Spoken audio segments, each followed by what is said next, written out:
రాజ్‌ప్రకాష్ Paul cinema actor అవ్వాలనుకున్నావు, cinema hero అవ్వాలనుకున్నావు, కానీ ఆ కళ ఇప్పుడు సేవకుడిగా నెరవేర్చుకుంటున్నావు కదా.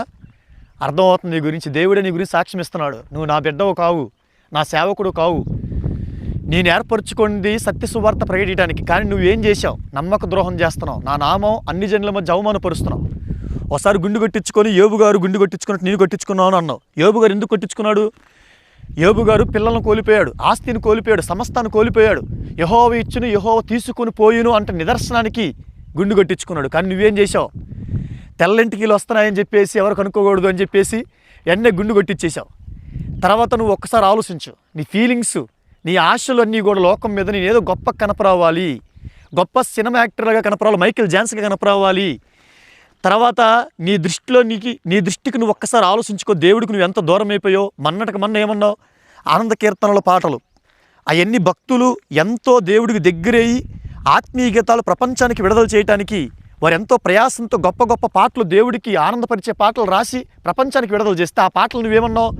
ఈ సినిమా స్టైల్ పాటలు, సినిమా రంగంలోంచి ఈ పాటలు కూడా వచ్చాయి, వాళ్ళు సినిమా పాటలు వినే రాశారన్నావు. నీ నోటికి వచ్చింది నువ్వు మాట్లాడావు. ఎంత మాత్రం రైటు? నువ్వు సరైన మార్గంలో లేవు. ఒక్కసారి ఆలోచించు.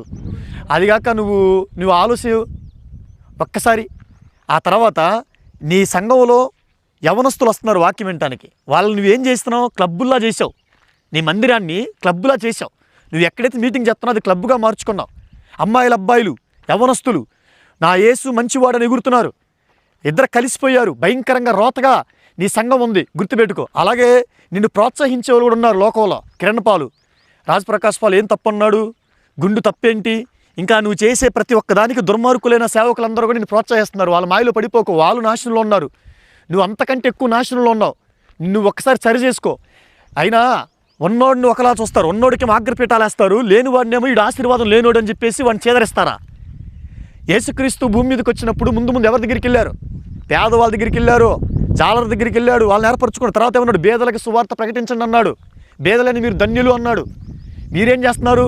డబ్బున్నోడు ఆశీర్వదింపన్నోడు, డబ్బు లేనుడు ఆశీర్వాదం లేనుడు అని చెప్పేసి ఇంకా నాకు ఆశీర్వాదం లేదు కదా.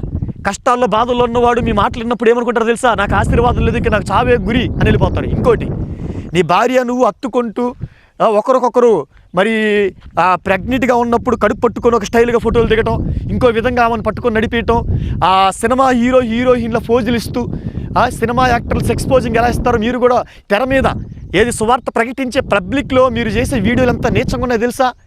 సుమారు ఇప్పుడు చాలామంది నష్టపోయిన వాళ్ళు ఉన్నారు, భార్యను కోల్పోయిన ఉన్నారు. వాళ్ళు నీ మాటలు వింటే చచ్చిపోతారు. కరెక్ట్గా నువ్వు చేయాల్సింది ఏంటంటే వాళ్ళని రక్షించడానికి పరలోకం గురించి చెప్పు.